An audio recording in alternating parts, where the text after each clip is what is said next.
My name is Ruth Glenn. I'm the Executive Director of the National Coalition. The National Coalition is an organization that serves as the voice for victims and survivors of domestic violence. We are pretty productive in public policy. We work to change or develop public policy that supports victims and survivors of domestic violence in particular. And the thing that we try to remember here is that for most victims and survivors, they don't have the voice. They're in situations where they are not able to speak up and say this is not okay.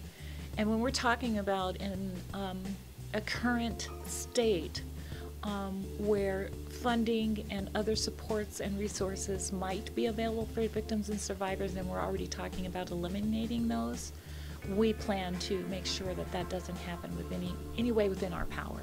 There was a time that in leadership, there were actually two times that I could talk about that are my proudest moments. One is surviving domestic violence and finally going to school and learning what it was like to have a new life after some pretty severe violence. And then the second was getting a job that I have the passion for, and really feeling as though, going back to the voice piece, is feeling though my voice not only matters but is critical. I think in the current state of our democracy, women's voices are important, and even more than important, they're critical. It's absolutely critical that we do not go back. Our current democracy is challenging right now.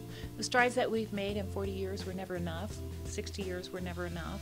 So we are always behind the eight ball, so to speak. But the fear that some of us are feeling currently is real. I think we should be concerned. The only way to make change and make sure that we don't roll back and that we continue to advance is to use our voices.